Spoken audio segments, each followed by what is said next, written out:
For what purpose does the gentlewoman from New York seek recognition? Representative Yoho put his finger in my face. He called me disgusting.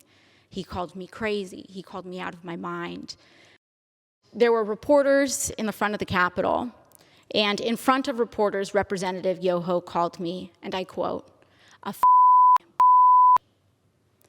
These are the words that Representative Yoho levied against a congresswoman. The congresswoman that not only represents New York's 14th congressional district, but every congresswoman and every woman in this country. Because all of us have had to deal with this in some form, some way, some shape, at some point in our lives. And I want to be clear that Representative Yoho's comments were not deeply hurtful or piercing to me, because I have worked a working class job. I have waited tables in restaurants. I have ridden the subway. I have walked the streets in New York City. And this kind of language is not new. I have encountered words uttered by Mr. Yoho and men uttering the same words as Mr. Yoho while I was being harassed in restaurants. I have tossed men out of bars that have used language like Mr. Yoho's. This is not new, and that is the problem. This issue is not about one incident. It is cultural. It is a culture of lack of impunity, of accepting of violence and violent language against women, and an entire structure of power that supports that. When I was reflecting on this, I honestly thought that I was just going to pack it up and go home. It's just another day, right?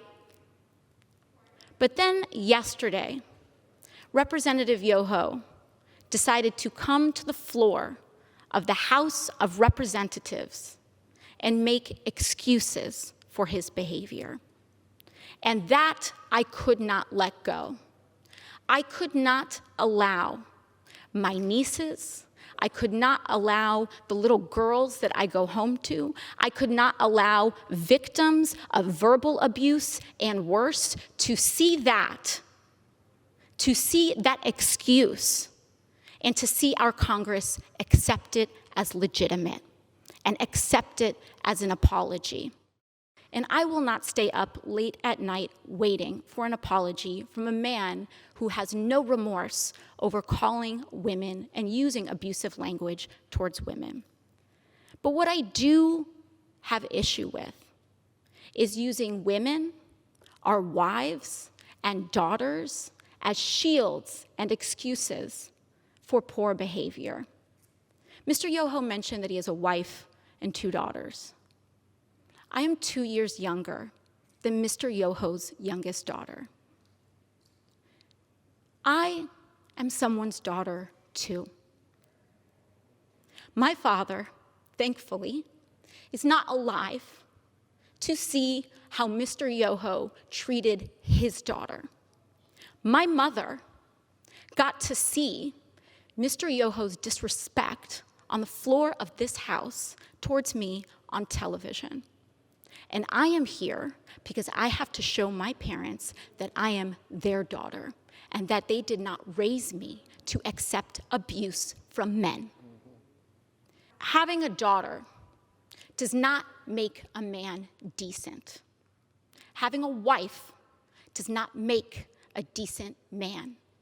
Treating people with dignity and respect makes a decent man. And when a decent man messes up, as we all are bound to do, he tries his best and does apologize. Not to save face, not to win a vote. He apologizes genuinely to repair and acknowledge the harm done so that we can all move on.